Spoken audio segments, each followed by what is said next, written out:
कभी घी घना, कभी मुट्ठी भर चना, कभी वो भी बना। हम राजी है उसी में जिसमें तेरी रजा है, इधर भी वाह वाह है, उधर भी वाह वाह है। सोचिए संतान का वियोग क्या होता है। पुत्र का वियोग कहते हैं संतान चाहे बेटा हो चाहे बेटी, सब 1 वर्ष 2 वर्ष 6 महीने 2 साल 5 साल किसी को याद करता है फिर सब भूल जाता है। लेकिन माँ ही एक ऐसी होती है कि जब तक वो जिंदा रहती है अपने संतान को कभी भूलती नहीं। 24 घंटे में, महीने 2 महीने में कभी न कभी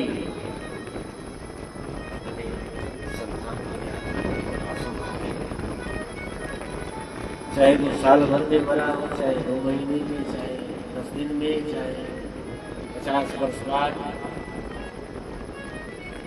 इसीलिए कहते हैं कि जन्म जन्म तक माता रहेगा।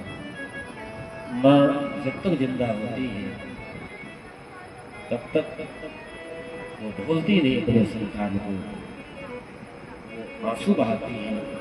इसीलिए कहते हैं कि भगवान से भी बढ़कर किसको माना जाए, किसको स्थान दिया जाए, तो बोले माँ। इसलिए माँ का नाम पहले आता है। त्वमेव माता च पिता त्वमेव। ये नहीं कहते त्वमेव पिता त्वमेव च माता। भगवान कौन है हमारे? त्वमेव माता च पिता त्वमेव, त्वमेव बंधु सखा त्वमेव। माँ, भगवान से बढ़कर यदि स्थान किसी का है तो माँ का। और माँ ही प्रथम गुरु है, दूसरे नंबर में पिता आता है। तो पिता भी एक बार भूल सकता है लेकिन माँ नहीं। माँ जीवन पर्यंत रोती है। एक पुत्र के मर जाने पर माँ जीवन भर रोती है। यहाँ तो द्रौपदी की 5 पुत्र की हत्या कर दी गई, क्या बीती होगी उस माँ का। तो कहते जब अपने 5 बच्चों के सबको देखी तो द्रौपदी आंगन में बैठ गई और अपने बच्चों के कटे हुए देह को देख करके आंसू लगी बहाने। माता शिशूनां निधनं सुतानां निशम्य घोरं परितप्यमानं तदा रुदद्वास्त कलाकुलाक्षी सांत्वयन्नाह किरीटमानी। मैं क्या करूं। इतने में अर्जुन आते हैं। अर्जुन जब इस दृश्य को देखे क्रोध में भड़क गए और द्रौपदी से बोले देवी तुम चिंता मत करो, तुम आंसू मत बहाओ। जिसने भी मेरे अबोध बालकों की हत्या की है, ऐसा घृणित कर्म किया है, मैं आज प्रतिज्ञा करता हूं कि मैं उसे घसीट कर लाऊंगा, तुम्हारे सामने उसे मृत्युदंड दूंगा। ये अर्जुन ने प्रतिज्ञा कर ली। भगवान के द्वारा संचालित रथ में बैठे और दौड़े अश्वत्थामा पर। अश्वत्थामा देखा तो ब्रह्मास्त्र चलाया, अर्जुन भी चलाए, दोनों टकराए।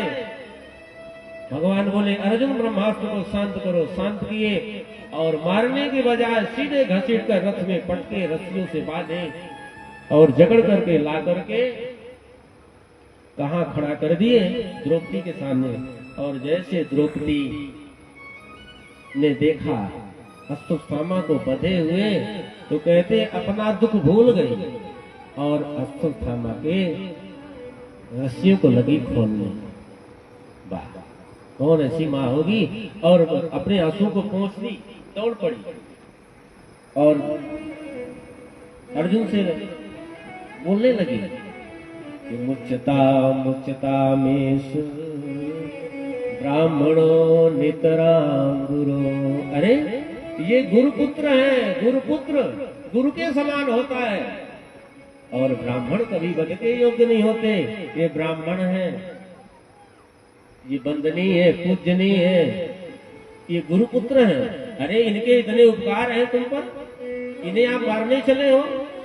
अरे जो विद्या अपने पुत्र को नहीं सिखाई वो आपको सिखाई। ब्रह्मास्त्र चलाना अश्वत्थामा को सिखाया लेकिन लौटाना अश्वत्थामा को नहीं सिखाया, आपको सिखाया। इतने उपकार जिन गुरु के, आप उनको मारने जा रहे हो, इन्हें छोड़ दो। अश्वत्थामा का मस्तक झुक गया। वाह, धन्य हो द्रौपदी। कौन संसार में ऐसी माँ होगी जिसके बच्चे का हत्यारा सामने हो, माफ कर दे। वास्तव में दे द्रौपदी, तुम दया है,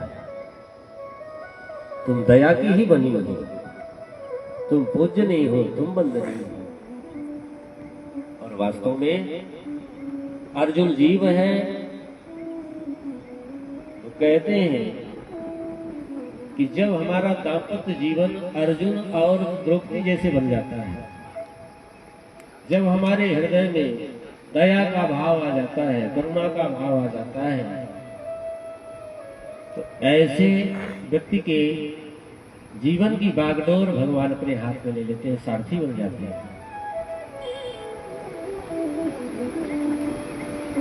अभी हमारे हृदय में किसी के प्रति दया का भाव है ही नहीं, करुणा है ही नहीं।